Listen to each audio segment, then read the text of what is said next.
Good morning, Bucknutters, and happy Halloween. It is Thursday, October 31st, 2024. I am Dan Rubin. This is the Bucknuts Morning 5 and Change, coming to you a little late today. Apologize for that. To all of our new viewers, welcome. If you are not a subscriber to this podcast, please do so. That helps us out. What also helps us out are great partners that help us bring you this show, one of whom, Swenson's Delicious. Great place, a lot of Ohio roots. We're psyched to have Swenson as a sponsor and a deal you can get for being a nutter. At Swenson's, they bring the taste, the hustle, and the smile. You want to visit swensonsdriveins.com to find a stand near you. It's all about the curb servers, not only their guests, but when you're at Swenson's, you feel like it. Visit swensonsdriveins.com, and like I said, you'll find the closest stand. Since 1934, smiling curb servers have been sprinting to deliver freshly made burgers, hand-spun milkshakes right to your car window. Everything is made exactly the way you want it. Teasers on your burger? You got it. Add a brownie in your milkshake? Absolutely. Swenson's delivers fresh, off-the-grill food by smiling, sprinting servers. Easy for me to say. Swenson's isn't just great food. It's dinner and a show where you always have the best seat in the house. Visit swensondriveins.com, like I said, to find the closest available spot. Visit this week and mention Bucknuts to receive a free small milkshake with any purchase. What a great opportunity to try Swenson's Buckeye Shake made with peanut butter and chocolate. Visit swensondriveins.com, like I said, for stand locations. Swenson's, everyone's favorite spot. All right. Great show for you today. Look who's here. The Dean, Bill Kurelic, and the Grand Poobah, Mark Porter. Not a hard show to think about, not a hard show to get an idea of what everyone's talking about. And Ohio State is headed to Penn State this weekend for an epic tilt. Discussions of which coach has more pressure on him is like the LeBron, Jordan, chicken or the egg discussion. Plenty of pressure to go around. We know that. There's always pressure on these coaches to add the finest football players in the country, and they will be attempting to do that this weekend. Bill, who do we need to know that's going to be at the Penn State game that might have a little bit of a wandering eye for our Buckeyes? Well, let's start with who we know will not be at the game because it's an important person. Zaire Mathis, the defensive end that's committed to Ohio State, will not be at the game. I mentioned this last time, but just in case there are a couple of people out there that weren't on our last podcast, Zaire Mathis has a game this weekend, and it is on Saturday, as his games often are. So he will not be at the game. I've been asked that more than once. Is Zaire Mathis going to the game because Penn State is still recruiting him, although he's still committed to Ohio State? He will not be at the game. He has a game on Saturday. So just make sure everybody knows that. As far as who's going to be at the game, at least a half dozen guys that Ohio State has offered a scholarship to will be at that game. So they're going to see both, obviously, Penn State and Ohio State. Adam Guthrie, the offensive lineman from Washington Courthouse, Miami Trace, is planning to be at the game, as is Pennsylvania offensive lineman Tyler Merrill. Connor Salmon is a wide receiver that will be at the game. And back to Ohio, Will Conroy from Cleveland St. Ignatius will be at the game. And those guys all have scholarship offers from Ohio State. They're all in the class of 2026. You move to class of 2027, one of the top offensive linemen in the country, Maxwell Hiller, who had a great visit to Ohio State last weekend for the Buckeyes game. He will be at the game. He's from Pennsylvania, and he's a guy that I could see there being a real battle between Pennsylvania and Ohio State for him. He will be at the game. And then Anthony Cartwright, a wide receiver, athlete, tight end type guy that Ohio State has offered, class of 2027 again, will be at the game. So those are all the offer guys that as of right now are supposed to be at that game on Saturday in Happy Valley. Now you move to some guys that are at least kind of interest, I guess you'd say. A number of other Ohioans are going to be at that game. Favor Aki, who I think we were all came away impressed with watching the video last week that Mark had and broke down. The running back from Delaware, Hayes, he is planning to be at the game. Sean Alston, up in more toward Mark's area of the woods, planning to be at the game. Ohio State, again, has not offered these guys, but they are on the Buckeye radar screen. Caden Gebhardt, who I saw last Friday night, really good athlete.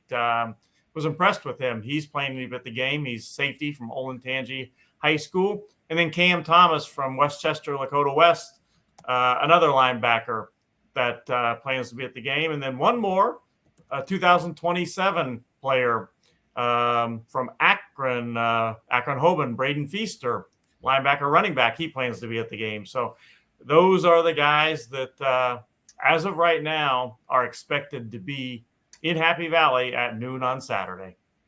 The Grand Poobah is one of those kids you had in class who didn't necessarily follow directions. So I'll let you know, guys know that. Mark, your thoughts on the whole deal? It's kind of an interesting setup here. I was trying to get my mind around this. I want to kind of go back to feeding in the recruiting and the pressure situation. This is an enormous game. If you really sit and think about it, there are so many angles to work with here. Even the one like, this is the team that Will Howard grew up rooting for, and they didn't offer him. He was the number one rated quarterback in the state, and they still didn't offer him because they had Mayonnaise Lover still in the mix, and the Clifford from St. X there. So it's just very interesting. Just your general thoughts on this, as you talk to a lot of people in the business, and you've been around something like this. This is about as big a regular season game that doesn't involve the team up north as they've had in a while. That's an accurate way to put it. And it shouldn't be. I mean, we shouldn't be looking at Penn State like this, but because you have one loss on the schedule already, it makes the second loss totally devastating. I think if we went through this whole season and there was one loss that popped up anywhere, it doesn't hurt your chances at the end. It almost makes you a little grittier going into the end. But we've done that now. And, Penn State, is good enough to sneak up on you. Like, they have enough talent and they have enough to make it a game. This is what's so odd about this game is if you win it, it's no big deal. No one's going to give you any credit for winning it. You're kind of like the long snapper here. No one's going to notice you unless you sail one over the head. And the pressure that the coaches are already under and Coach Day is going to be under after this type of loss, and you're going to have people talking about jobs and firing and is it fair, is it not fair? And that road is just not a road of positivity that brings in the end of the season the way you want to. So I think from that standpoint, yeah, it should have been a no-brainer game. It should have just been another, fun weekend. But now there is pressure packed, and that's what's hard, I think, as being a coach is when you're playing downhill or you're playing uphill. When it's always 2nd and 2 or 3rd and 1, you really feel good. But when you're always 3rd and 13 or every call you have on 3rd down is pressurized because you need it, it changes the way people think. And I don't know if we're going to see the best come out or we're going to see a dogfight this weekend. But I really, like you said it, Dan, not involving Michigan, this is a surprise big game. You know what? And I kind of like it. I like having big games. I don't like going to Western Michigan and Marshall and knowing the outcome. It's actually the little anxiety going to this game is like, oh boy, we got a game on our hands this weekend. But games like this will make you better. And if you're not battle tested for the end of the year, you're not going to be ready for it. So get ready to be battle tested. Yeah, I mean, it's hard to even get your mind around the level of pressure. You bring up a good point about the loss too. Provided Oregon wins out, and Lord knows what's going on this season, but if you look at their schedule, they're going to be heavily favored in every game. Theoretically, if it comes down to one loss and your loss is on the road at night to the number one team by 1 point, that would lead me to believe that's about the best possible loss you can have, literally, if you think about it mathematically. Excuse me. Here's what I wanted to ask you. I haven't seen anything yet about Drew Allar and whether or not he's going to play or not. I know he hurt his ankle and the backup came in. I think Perbulia was more of a running threat. You have known about Drew for a long time. Drew blossomed, I would say, towards the back end of his high school career and rocketed to the #1 quarterback ranking from 24/7 Sports. A little too late by then for Ohio State. We could spend an hour going over the recruiting implications and Euclid being involved because the coach was in there, blah, blah. But are you surprised? Or where do you rank Allar based on what you expected him to be, where you rated him, and then what you've seen from him to this point as a college quarterback? Because that's another storyline you're going to have. You got an Ohio – if Allar plays, you got an Ohio quarterback from Pennsylvania playing against a Pennsylvania quarterback from Ohio, or however that works. Your thoughts, Mark? Yeah, Drew Allar, there's the saga that goes with Drew Allar. Freshman year, he's out there playing, and he is not playing well. And they fired the offensive coordinator last year. And what you take from that is they stuck with the quarterback, and they got rid of the coordinator. The quarterback's still here. They believed in him and his talent, and they thought he just needed a change of environment. I believe it was a game this year. He really got hot, and he really made them look like they had made the right decision, and they believed in his talent. And that's what we saw coming out of high school, was this big, strong-arm guy who was just painting people with the ball, peppering balls on people's chest plates, and, you could hear the thump. So they have the strong-arm trigger puller, and he runs well. I wish I had some inside knowledge. I know some people that know Drew, but I don't think they're going to leak out whether he's going to play or not in such a big game. But if he plays, that is a difference maker. He's going to make you guard from sideline to sideline, 30, 40 yards down the field, and not cheat in your responsibilities, because he can put the ball into places, and he can put it there very very physically. Like, he can drive the ball. That's why they probably stuck with him. I think driving the ball is something that not a lot of quarterbacks can do. They all think they can, and they all can throw it in there, but explain what you mean by that. Okay. The deeper throws down the field, if you imagine a rainbow, get rid of the rainbow and imagine the frozen rope. And a lot of kids, when they drive the ball down the field, the arc on the ball is what you're determining. Where Drew Allar, a 30-yard pass down the field may come out like a frozen rope. And a lot of kids can only hold that distance for 20, 25 yards, where Drew will get you that extra 5-7 yards of, there you go. Just a ball that goes into a spot. You're like, oh, boy, I didn't think – that didn't look like an out route, but he threw it like an out route. So – and you're essentially having to cover more territory because of this. Yeah, those deeper outs, you can't cheat. There's ways you can cheat your coverage on the outside and maybe not get underneath some of that stuff. Or, there's seam passes that you'll be able to fire in there, and it just opens up the playbook, and it's going to make the safeties kind of honor these type of throws. And you only got to do them once or twice a game to keep people off balance. And, that route where you run 20 yards downfield one-on-one with someone and they hit the brakes while you're both running full speed, and then he just turning around, the ball hits him in the chest, very hard to defend. Very hard. And it's an NFL-type throw, and that's what's so special about Drew Allar. Yeah, Dan, let me say something, too, about somebody, what you said or somebody asked about it. Will he play on Saturday, Drew Allar? From what I know is that, there was a practice participant. He has been practicing this week. Now, I think what's going to happen, I just think this is likely to happen. I think both quarterbacks for Penn State will play, in my opinion. The backup, very effective runner. I could see them putting him in the game at times, even if Allar is playing and pretty much 100%. I don't know if anybody's 100% at this point in the season, right, but I can see them having both of them in. And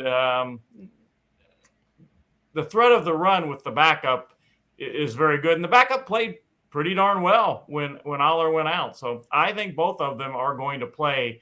Allar with probably more of the action, much more, based on if he's practicing right now, he's likely to be in the game on Saturday. And Allar is a mobile guy, but it's not like he's a running quarterback. So the idea of having a sprained ankle, you just tighten that thing up and he should be okay. Fascinating matchup. Kind of, Mike Yersich will be watching the game from somewhere. It's really kind of, it all comes down to this weekend. We will not be here next week if Ohio State loses. Just kidding. Although Bill has said he wants to take next week off. because we're going to get the internet crashed when Terrell Pryor committed to Ohio State. It shut down our website. If something traumatic goes on this weekend, I hope the internet can hold on. But we're going to be confident about it. We're also going to let you know. Go over to Penn State Saturday and win, and everything takes care of itself. It's funny how winning cures everything in sports. Isn't that interesting? All right, I got to let you guys know about another sponsor we have, one you've been familiar with, and I will tell you something interesting. I had a little discussion with our ad person yesterday. Guess what ads are performing very well through Bucknuts, and they keep track of this. Joy mode. It is, people. You guys, it's just like one of those things in class where everyone's like, oh, what's that? And they write it down, and then they're on the internet. Joy mode, because I think I speak for most men when I say we want to have better sex, and for the sake of our partner, we may need to have better sex. Mark was just talking about this before the show. You guys don't get that part. The issue is that over-the-counter pills contain unregulated chemicals, suggest unsafe doses, and include the risk of several other things. Not good. That's why we've partnered with our friends over at Joy Mode. All natural, science-backed supplements dedicated to helping men perform better across their core functions. Their trademark product, the Sexual Performance Booster, is every man's solution for increased performance. Go to tryjoymode.com/Bucknuts and get 20% off with code Bucknuts at checkout. That's 20% off and free shipping with code Bucknuts at tryjoymode.com/Bucknuts. Great sex solved naturally.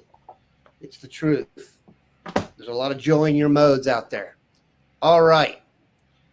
Gentlemen, this past weekend, you continued your quest to see the best there is in Ohio. As everybody knows, we have a weekly feature called Buckeye in the Sky, where we relay some inside information, inside video on the Ohio natives with a shot at getting an offer from Ohio State, the best of the best. So we've been, Bruce, you're a funny guy. There's a ditty joke everywhere now these days. Low-hanging fruit, but I digress. And on that too. These guys were on the road this past weekend. I'm going to let Bill take it off the top. Bill, let everybody know who you saw, and then we'll go from there. Mark, is it better for you to go first or for him to go first? Yeah, we could get Bill going first. You could probably pull up the start of it, and I'll let him start. Yeah. All right. William, who did you see this past weekend and why? I was at Olentangy Berlin High School. I saw a really good game. Olentangy, Lewis Center Olentangy, which is the team in the white there. They went into that game at 8-1, and Berlin went in the game at 7-2. And it is a rivalry game. The schools are literally, I would say, I live in the Olentangy School District. I would say those two schools are literally 5 miles apart, maybe, not far.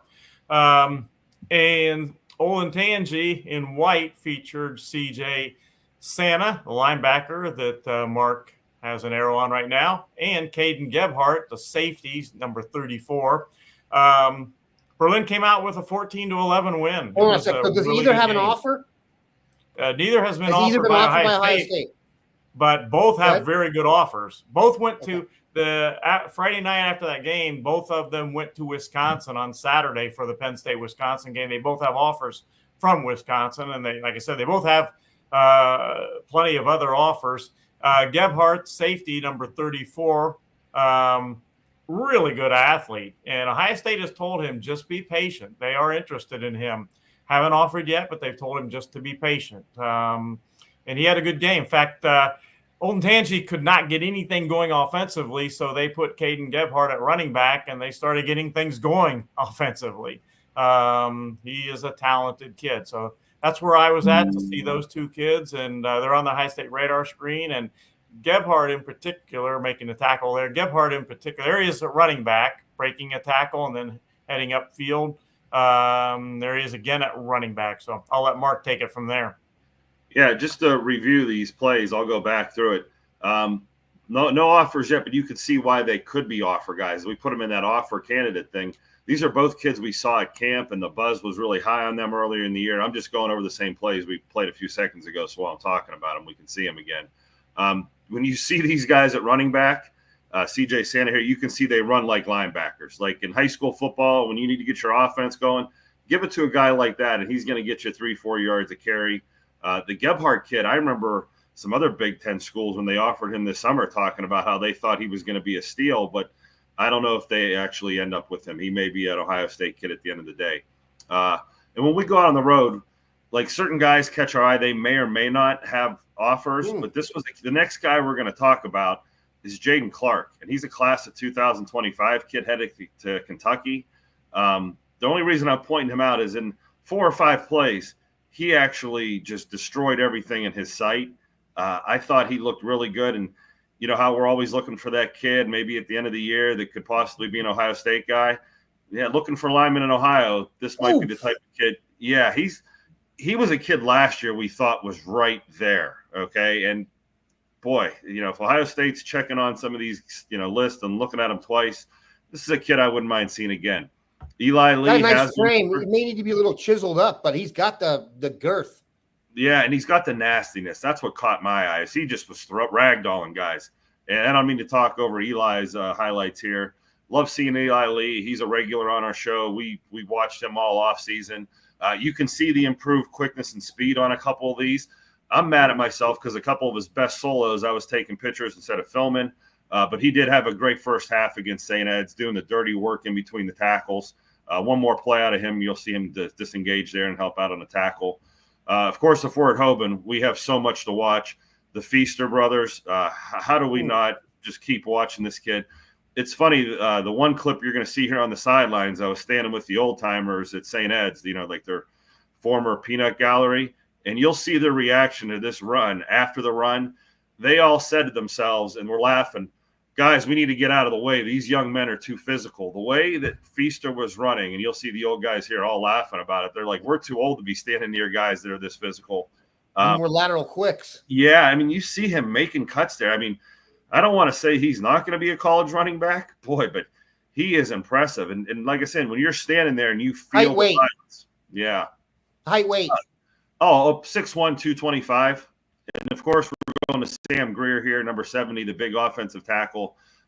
Been healthy this year, and you see the progress. He looks so much more athletic and fluid, and you're starting to see him develop a little edge to him and a little nastiness. It's like he kind of worked through that puppy dog stage of, you know, where his arms and feet were bigger than the rest of them. Now he's got that flat back, and he's coming off the ball. And, I mean, and he's just a mammoth to try to get around. I mean, the true build of a left tackle. So hopefully we get to see him again in the playoffs. I know Bill's already seen him this year, so this might be the last, you know, clip or two of him. Right there, he's blocking a linebacker that's a Division I kid and just makes him look like he's too small. So big week. Yeah, I mean, he's got some big shoes to fill. If he's coming to Ohio State, we need a big left tackle like that. Lee, by the way, had 17 tackles in that game against St. Ed's hadn't been as good this year as the last couple of years, but we know they've got players and they've got talent, and they're a very good team.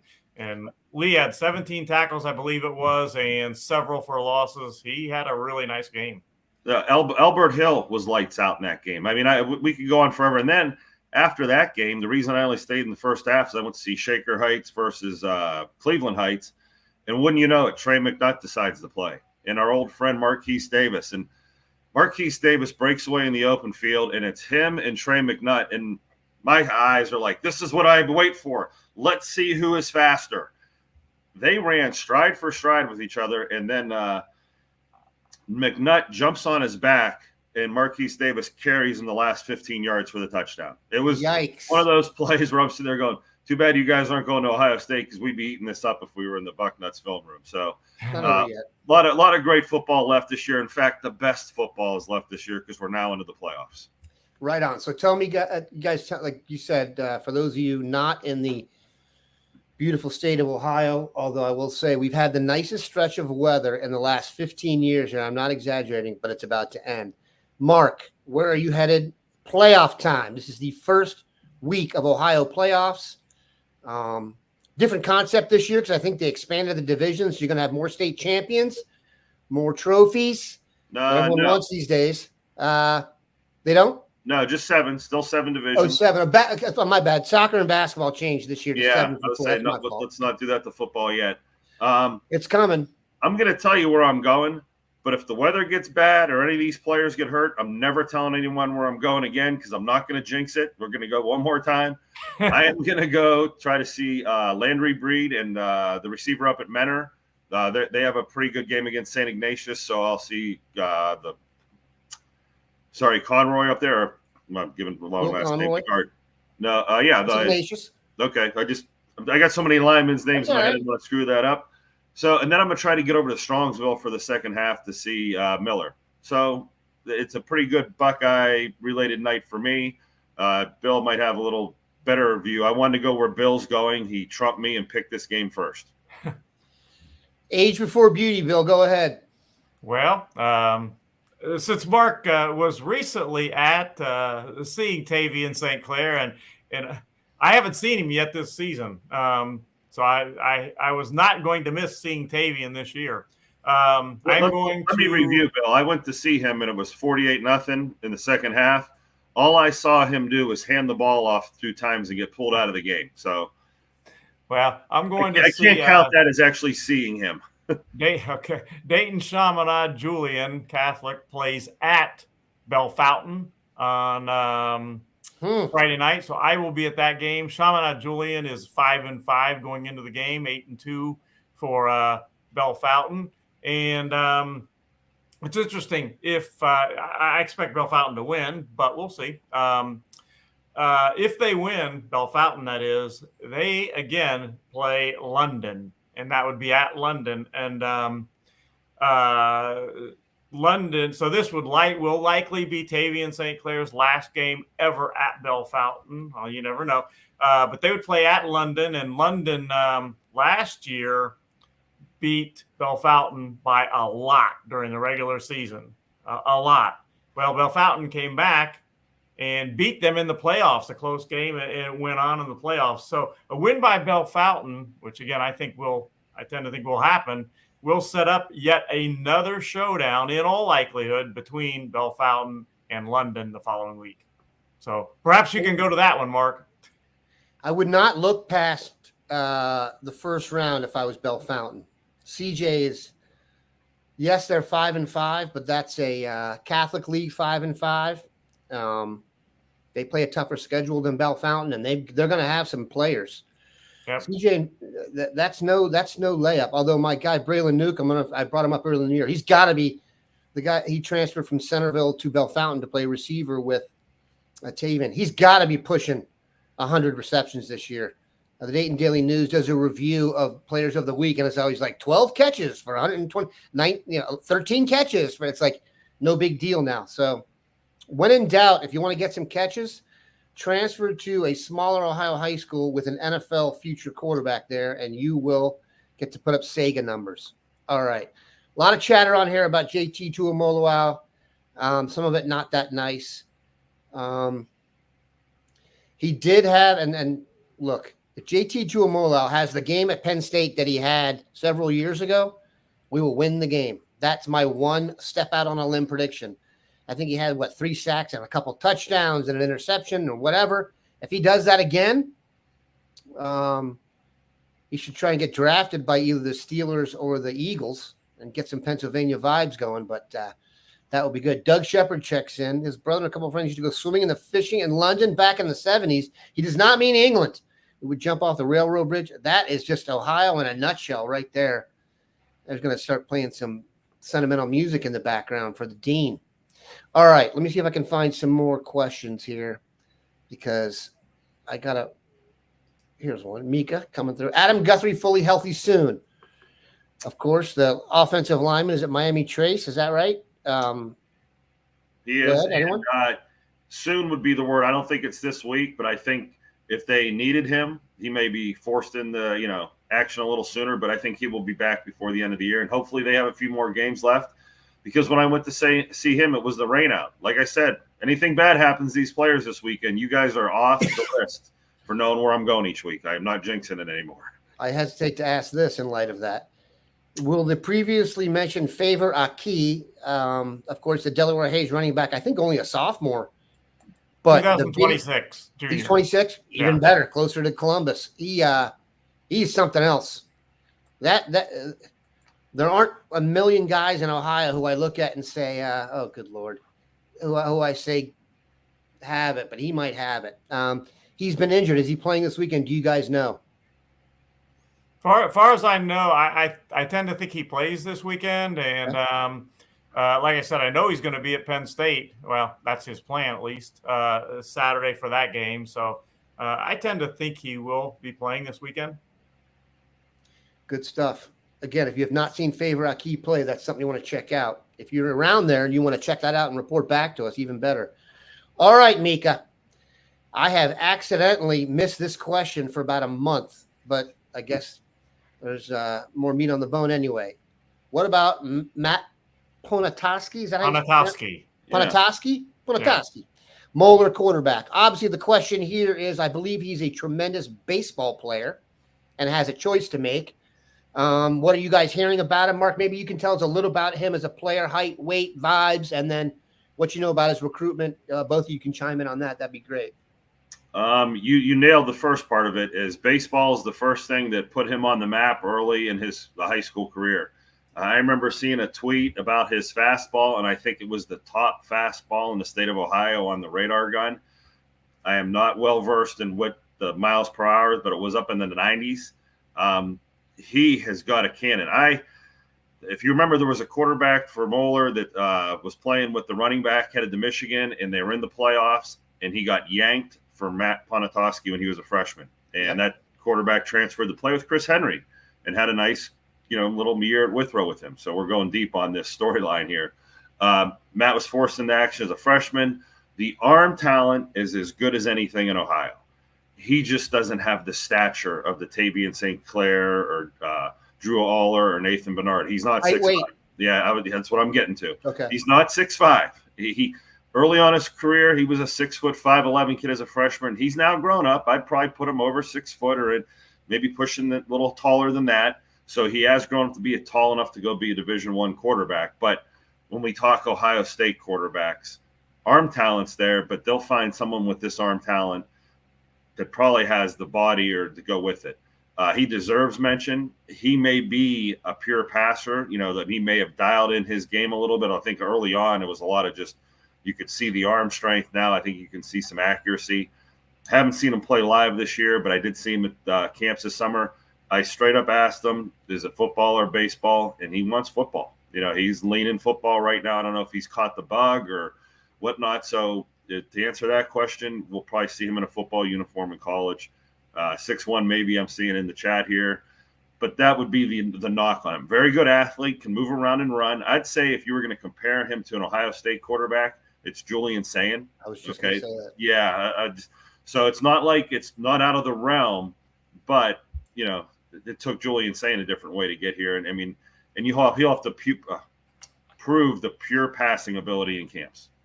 Bill, several years ago, Moeller had a lanky, really tall safety who was committed to play lacrosse, taking of two sport guys, at Notre Dame. He had a pretty good senior year, and Ohio State said, you know what? We think you could come here and actually be a defensive end. And that is Mr. Cincinnati, Sam Hubbard. So the idea of a guy changing sports down the stretch is not unheard of.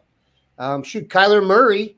I don't think Kyler Murray was on scholarship in college because he was spending he made so much money as a baseball draft pick, and we all thought he was going to go to play pro baseball and yada, yada. So it can happen. Quick story. What are you hearing? Quick story about Sam Hubbard. I was the idiot who told him his junior or senior year that his days at safety were going to be numbered. And the look he gave me is kind of probably the look he gives offensive tackles now before he charges to the quarterback. And it wasn't like, no, Mr. Porter, that's not going to happen. It was like, I'm going to rip your head off right now for saying he was looking down at you when he said it. That's what, you're bigger than me already. Yeah, get ready to go play a different position. And, yeah, he was one of those kids who just loved the position he was at and didn't want to have to go and move. And it was, as it happened at Ohio State, I always was thinking, well, that's one that I kind of got right. But Sam Hubbard is living right, man. You grew up in Cincinnati. You played for the Bengals. He's, I don't think he struggles socially based on what, he's Mr. Cincinnati for a reason. He could do some. His commercials are a little squeamish. Yeah, he makes me a little oogie. But hey, that's extra cash for our guy. Bill, your thoughts on the quarterback at Moeller, Pontoski? I pronounce that correctly. By the way, my dentist is a female dentist. She is from the Cincinnati area, and she loves Sam Hubbard. Whenever I go to the dentist, I'm sure she does. She asks like I said, me about Sam Hubbard, and she asks me any other St. X guys down there that you're looking at now for this season. But and I saw Sam Hubbard midway to late in his senior season. He was playing safety, looked tremendous. I thought, whoa, this kid is really good. But he's sick at that point. He was 6'5" and probably, 220.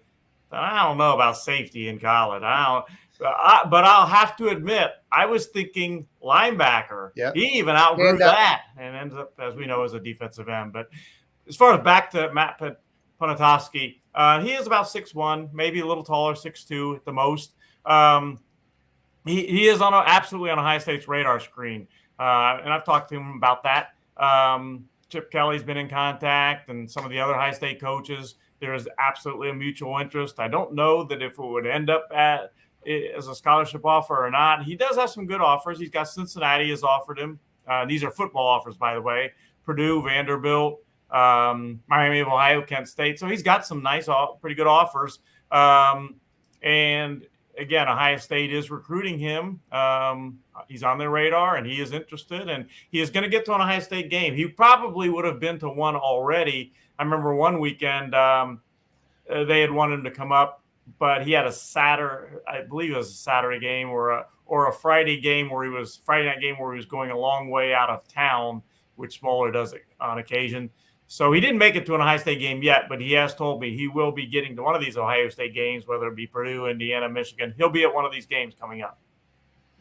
I would not sleep on our guy at Moeller. For some reason, his name is giving me trouble this morning. Who knows what's going to happen in the quarterback room at Ohio State, man? There's a lot of guys in there who probably wanted to play this year and didn't get the chance. And quarterback has changed so much in college football. I know last year more than 50% of the starting quarterbacks in college football were transfers.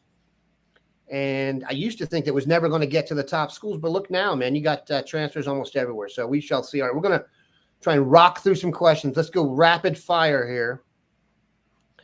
Bruce Beals asks, is Underwood to UM a done deal? They have already had one quarterback decommit. Bill, I'm going to set this up for you. I think he's talking about, I'm sure he is, Bryce Underwood, the Detroit quarterback, the only quarterback rated ahead of Tavian St. Clair, has been verbally committed to LSU for quite some time. Carter Smith, I believe from the Florida area, was committed to Michigan for quite some time. Carter Smith has recently decommitted, I believe in the last 24 hours or so. So that has drummed up the idea that Underwood would then be a major target for Michigan, as rumors are or info is they have picked up their recruitment there. Bill, could you please add some details to that? Yeah, I posted on our front row message board last night, as it happened, after it happened, that Michigan lost the commitment from their 2025 kid, as you refer to, Dan, Carter Smith. Michigan was recruiting Underwood even as Carter Smith was committed. They had been looking to take two quarterbacks. Well, one of them won't be Carter Smith now, as he decommitted yesterday. As far as Bryce Underwood, I don't think that guarantees Bryce Underwood to Michigan at all. I think there's still some consternation of, we've lost from up north. I mean, we've lost Carter Smith. What if we don't get Bryce Underwood? Where do we go now? So there is still some consternation there. But again, I think Bryce Underwood either ends up at LSU or Michigan. That's my opinion. Which one? I don't know right now. Well, it'd be hard to turn down LSU right now. With what they've done with Jaden Daniels, and then Garrett Nussmeier has been there 1 year, and he's getting a bunch of chatter. So I don't know, man. I get being a home state guy, but that's a pretty great opportunity down there. And I'm not sure the future's as bright up north as it is that far down south in Baton Rouge. Michigan did not want to lose Carter Smith. Like I said, they wanted 2 quarterbacks. They didn't want to lose him. Sure, they would love to get Underwood, but I agree with you, Dan. I don't know. That's not, to me, that's no guarantee flip whatsoever. Guess what that's going to come down to, Bill? I'll let you want to guess? You want me to say it? Okay. You can say it. Okay. Cash. Dollar bill, y'all. All right. Here's a question. Doug hops in. Is Carter Smith the guy that was at an unofficial visit during camp season and then went on social media saying Ohio State has a cultural problem? I do not know the answer to that. I think we're in decent shape there, dude. We're good at quarterback. I know that. I didn't want to say that, Eduardo, but I think you're right. It was Joey B who ended the game by smashing someone into the quarterback at the same time. And it was not, I don't think, Hubbard, but he was probably there, and I'm sure they tipped a few back to it. Oh, here's a good one. Thoughts on Belisari at Watterson and Herb Street at St. X? I'm going to give this to Mark, and then, Bill, you can come out the other side with this one. Belisari, Steve's son, I assume, is it son, nephew at Bishop Watterson? And Kirk's son, is it Chase Herb Street at St. X? Your thoughts, kind of names we've heard before, decent family trees. Well, I saw Watterson play Chardon this year and walked away thoroughly impressed with Watterson as a team. They mercy ruled Chardon, and Chardon is a perennial Final 8 team in Division 3, so that was a big win for them.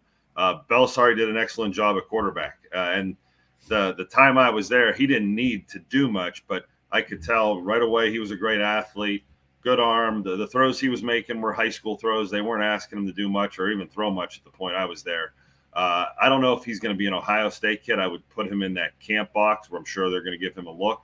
I need to watch all of his film, and I'm sure Watterson will be deeper into the playoffs, so I may get a chance to cross his path again. Chase Herbstreit, we watched last year. I haven't seen him yet this year. He was in a rotation last year with a Wildcat quarterback, with a kid that I actually think is a Division I safety.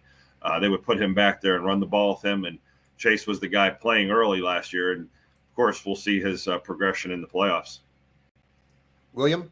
I did actually see Chase Herbstreit this year. I was at the game that night. It was, I believe it was at Centerville, if I remember correctly. Yeah, it was at Centerville because Kirk Herbstreit was there that night. He was being honored sure was. Before the game, and I took some pictures of that. Kirk Herbstreit was there, and Ben was not there. Anybody that doesn't know, I don't know how you don't know this, but Ben is Kirk Herbstreit's golden retriever who goes to just about all of the Saturday weekend games with Kirk. And Ben was not there that night, much to my chagrin as a golden retriever owner and lover. In fact, my golden retriever is right down there right now resting. But Kirk Herbstreit was honored that night. Chase had a good game. I came away impressed with him that night. Maybe not necessarily to the level of Ohio State, but he had a very good game that night. He is St. Xavier's approximately 6'2", 190-pound quarterback. He is a class of 2025 kid, and we'll see where he ends up. But I thought he did a nice job that night. He played well for Centerville that night. All right. It all comes down to this. Ohio State travels to Happy Valley for a noon kickoff. Implications of which are massive. The one football question I want to know right now is, will we assign Caleb Downs to guard Tyler Warren, the do-it-all tight end from Penn State? Mark contacted me again. I know that it's Greg Belisari's son. What did I say, Steve? That's my apology. Sorry, Greg. Clearly, the talent runs in the family there, though. I wish people would make that mistake with my nephews. That's not going to happen. All right, William, who wins? What's the score? Well, last time I did this, I had Ohio State beating Oregon in a close game. Unfortunately, that didn't happen. With the close game, the close game part was right. It just didn't happen at Ohio State, and maybe if a couple of things officiating wise, like giving Ohio State a shot that last field goal, maybe it would have happened that way. I don't know, but I'm going to go the same thing. I'm going to go Ohio State in a close game to win up in Happy Valley. Hopefully this time I'm right, or hopefully Ohio State wins by a wider margin. But I'll go Ohio State 28-24 to win in Happy Valley. Marcus? I think I said against Oregon we'd be worrying about a field goal kicker at the end, and I was a little pessimistic. I have switched gears. I think Ohio State's about to open up a can. I think, the close one last week, and just listening to the fans and listening to the criticisms, I don't know. I just get the vibe that they're going to come out of this a little better than we think, and we might be nervous for no reason. And I'm the first one to, maybe be a little pessimistic and be a little worried. Yes, you are. Yeah, okay. I didn't know if you guys ever picked that up on me before, but so for me to actually go reverse, like almost George Costanza, go opposite of yourself when everyone else is like, doom and gloom. This is when we flip the switch and we go beat them by a couple of touchdowns, and you say, what were we worried about? So you'll have chicken salad on white bread, not toasted, and a cup of tea. All right. Sorry. I will give my prediction out on the round table here soon. I don't think I picked Ohio State to lose since the 1940s, so it'll be that. But, boy, that's a big game coming up, man. I know I'm probably going to have trouble eating breakfast and lunch on Saturday before the game, but let's hope it goes well. I would not mind seeing JT Tuimoloau channel his Happy Valley self. That would be tremendous. We appreciate everybody stopping by. Went a little long today, got a little late start. We appreciate you, Nutters. Please subscribe. Have a good one, Bucknutters.